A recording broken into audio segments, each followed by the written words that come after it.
مفتی طارق مسعود special. اللہ تعالیٰ کس طرح حساب و کتاب لیں گے؟ مردے قبروں سے کیسے نکلیں گے؟ مردے کیسے نکلیں گے؟ ایسے نکلیں گے، زندہ ہو جائیں گے بالکل اسپیڈ کے ساتھ۔ حدیث میں آتا ہے، ایک روایت میں آتا ہے کہ جیسے ہم جب گھاس پہ بیٹھتے ہیں نا، جب اٹھتے ہیں تو گھاسوں کے تنکے نہیں ایک ایک کر کے کیسے اٹھتے، اس طرح قبروں سے لوگ اٹھنا شروع ہوں گے۔ تو آنن فانن یہ کام ہوگا۔ فَإِذَا هُمْ قِيَامٌ يَنظُرُونَ، پیدا کرنے میں تو اللہ نے 9 مہینے لگائے تھے ماں کے پیٹ میں بننے میں، لیکن دوبارہ اللہ کہتے ہیں ایسا پیدا کروں گا اچانک کھڑے ہو کر دیکھنے لگیں گے۔ تو اس طرح اللہ اپنے بندوں کو پیدا کرے گا۔ تقلید شخصی اور شخصیت پرستی میں کیا فرق ہے؟ تقلید شخصی اور شخصیت پرستی میں یہ فرق ہے کہ آپ کی نظر میں کوئی شخصیت بذات خود مقصود ہو، جبکہ اس کے برحق ہونے کی آپ کے پاس کوئی دلیل نہیں ہو۔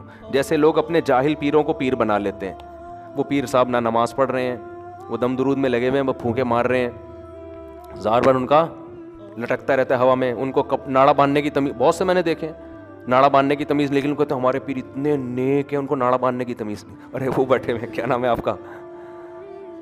مشکات بھائی بیٹھے ہوئے ہیں، وہ آج کل آپ کے آ نہیں رہے مارکیٹ میں، آ رہے ہیں؟ اچھا، بنانا چھوڑ دیا گیا؟ بنا رہے ہیں کہ ہمارے پیر صاحب اتنے نیک ہیں ان کو ناڑا باندھنے کی تمیز، اللہ اتنے پہنچے ہوئے۔ وہ بھائی یہ جس کو ناڑا نہیں باندھنا آ رہا وہ تمہیں کیا گائیڈ کرے گا یار؟ یہ ہے اندھی تقلید، اپنے پیر کی ہر الٹی چیز کو کیا کرنا، پیر پورا الٹا ہے، لڑکیوں سے بے محابہ مل رہا ہے اور پھینکے جا رہا ہے اور پتہ نہیں کیا کیا لوگوں کو الو بنا رہا ہے، فرض نماز جان کر چھوڑ رہا ہے، داڑھی کاٹ رہا ہے، لیکن پہنچے ہوئے بزرگ ہیں جو خواب میں آ گیا تھا۔ اس طرح کے جاہل لوگوں کے پیچھے چلنا یہ اندھی تقلید ہے۔ اور ایک تقلید علی وجہ البصیرہ ہوتی ہے، آپ جس کو فالو کر رہے ہیں اس کے برحق ہونے کی آپ کے پاس دلیل ہو۔ جیسے محدثین ہیں، حدیث میں محدث کہہ دیتے ہیں یہ صحیح ہے، ہم آنکھیں بند کر کے مان لیتے ہیں یہ حدیث کیا ہے، صحیح ہے۔ کیوں بھائی؟ پڑھے لکھے ہیں وہ، ایسے ہی نہیں، پوری ان کی تحقیقات ہے، پوری زندگیاں کھپا دی انہوں نے، اس وقت کے علماء نے ان پر اعتماد کیا۔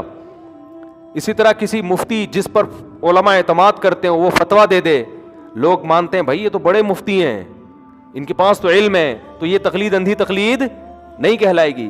امام بخاری کو آپ فالو کر رہے ہیں، امام مسلم کو فالو کر رہے ہیں حدیث میں اور فقہ میں، ان کو جس پر امت نے اعتماد کیا، بھائی انہوں نے زندگیاں کھپائی ہیں قرآن و حدیث سے مسائل نکالنے میں، جیسے ابو حنیفہ تھے، امام شافعی تھے، امام احمد بن حنبل تھے، امام مالک تھے۔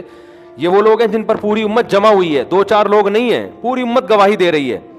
تو ایسے کسی کے پیچھے چلنا تو یہ ایک اندھی تقلید نہیں کہلاتی، بلکہ یہ تقلید علی وجہ البصیرہ، یہ وہ تقلید ہے جس کا قرآن حکم دے رہا ہے، فاسألوا اہل الذکر ان کنتم لا تعلمون، تمہیں علم نہیں ہے تو پوچھو۔ ایک صاحب سے میں نے کہا قرآن تو کہہ رہے پوچھو، تمہیں علم نہیں ہے، تو کہہ رہے پوچھنے پر نہیں پابندی، عمل کے لیے آپ کو تحقیق کریں۔ میں نے کہا یعنی قرآن کہہ رہے پوچھو، اس کا مطلب اس لیے پوچھو کہ عمل نہیں کرنا؟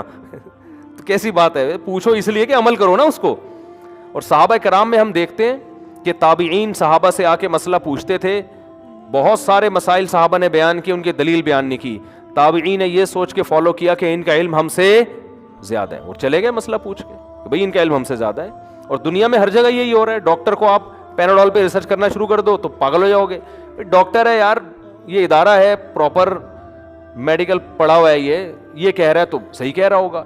تو پوری دنیا اسی اصول پہ، دین میں بھی ایسا ہی ہے، دنیا میں یہ نیچرل ہے، یہ فطری چیز ہے، اس کے لیے تو قرآن و سنت سے دلائل بھی نہیں چاہیے، لیکن قرآن و سنت میں اس پہ دلائل بھی ہیں، تو یہ اندھی تقلید نہیں کہلاتی، یہ تقلید علی وجہ البصیرہ کہلاتی ہے۔ اور جتنے لوگ اس طرح کی تقلید نہیں کر رہے نا، وہ اندھی کر رہے ہوتے ہیں اپنے کسی بابے کی، لیکن کہہ رہے ہوتے ہیں کہ ہم مقلد نہیں ہیں۔